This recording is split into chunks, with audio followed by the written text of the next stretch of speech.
Okay, so this is my advice column I'm doing. This is in reply to Sharpay. That's what I'm just going to say that because I don't know if she wanted the whole screen name released, and it's just a bunch of letters and numbers. So this is her question, or what she wrote to me. Every girl in my class has had their period, and I still have it. I'm very worried. I used to be bulimic, so I don't know if that stopped it forever. I'm scared, and I'm really worried. I mean, I want to grow up and have kids someday, but if I'm too unhealthy to have my period, I'll never be able to. And just thinking about that scares me so much. I'm only 12, and I'll be worried so much that it won't come. I don't know what to do. Okay. So, first thing when I read this, as I thought about, is a lot of girls do get their period when they're 12. That's like the median range. But there is a huge difference here. Is that I looked this up online, and the range for a girl getting her period is from 8 years old to 16 years old. And my mom got her period when she was 17. There's a lot of people out there, a lot of girls who don't get their period until later. So don't be freaking out right away. If you're only 12 and you don't have your period, I would start to worry about it maybe if you don't get it in a couple years. That would be the thing with me.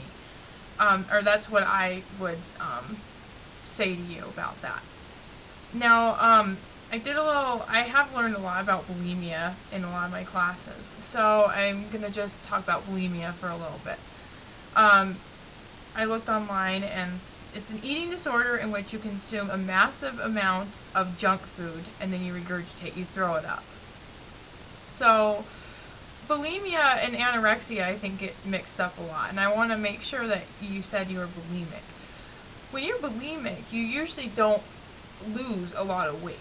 You maintain your weight by throwing up because you feel guilty about eating a lot.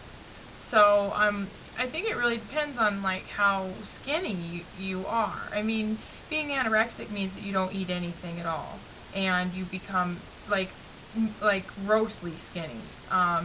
Being bulimic means you're maintaining your weight, whatever that was, and I don't know what weight you were. What bulimia does do is it ruins your esophagus and this whole area down here when you throw up because of the acidity from your stomach acid. It can cause heartburn. What's really gross is it ruins your teeth. And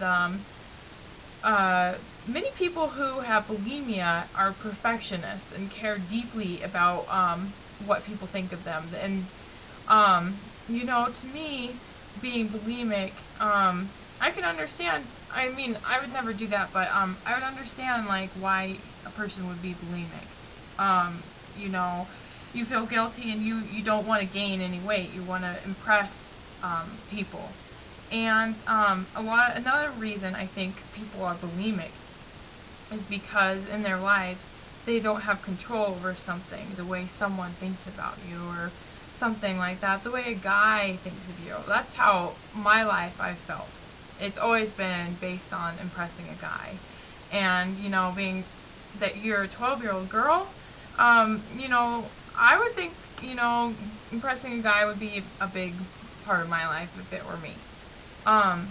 So, since you don't have control over that, you can control your body. You use that as a way to control what's going on.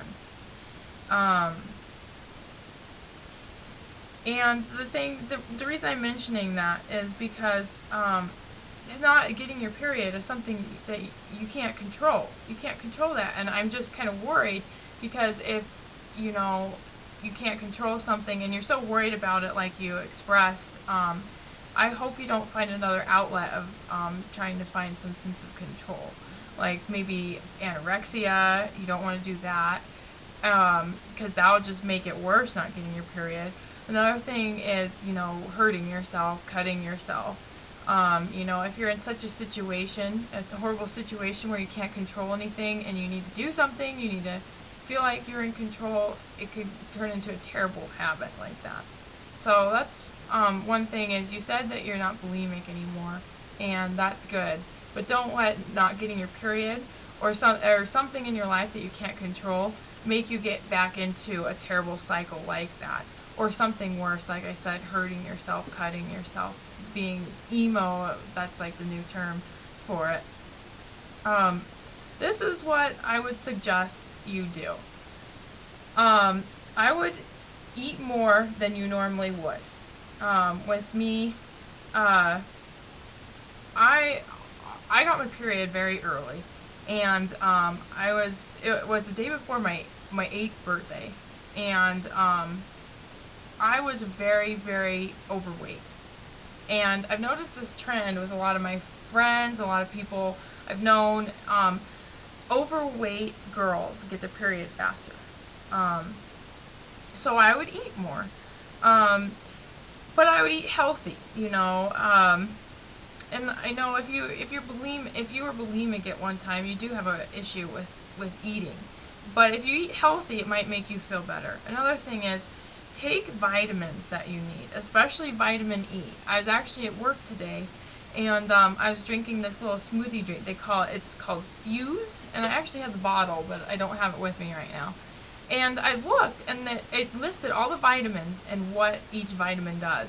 And it said vitamin E, which is in the strawberry guava flavor of this Fuse stuff. You could get it at King Soopers, at Walmart. It's actually on sale at King Soopers for like $4 for $5. It's not expensive at all. It's a healthy drink, and it's a vitamin that helps the reproductive system. I didn't even know that you know, I was shocked it was even on the label that said that.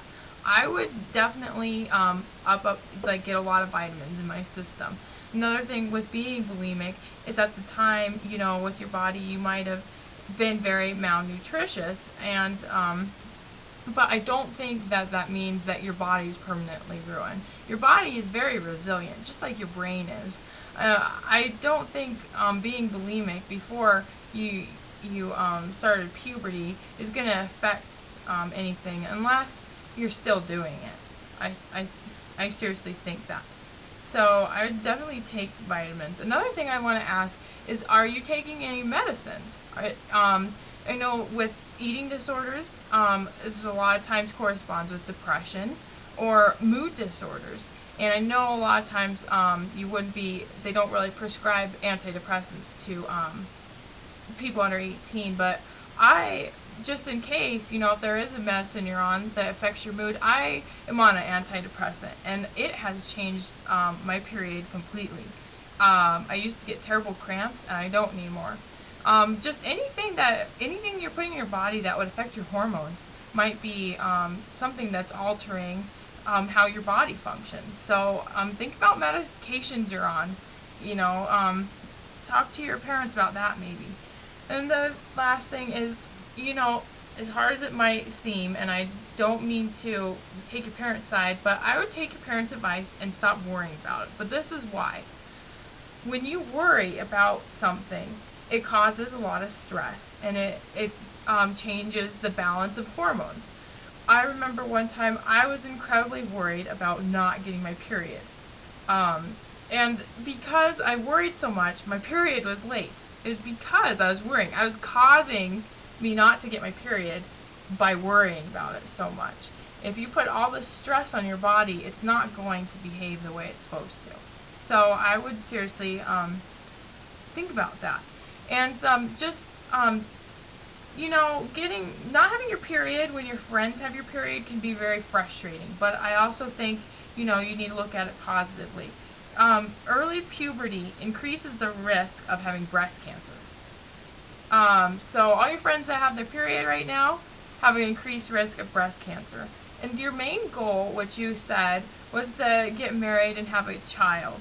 Well, having your period later in life is going to make you relate better to boys. That's just a known fact, because if your body is maturing faster than a guy's, so will your brain, and you'll be so ahead of these guys, they're going to be all immature, and you're going to just be disappointed. That's what happened to me in my life. That's all my relationships right there, is the guy's always too immature. So I'm running out of time, but I would just stop worrying about it and take your parents' advice, and you know, if you have any more questions, just tell me. Okay.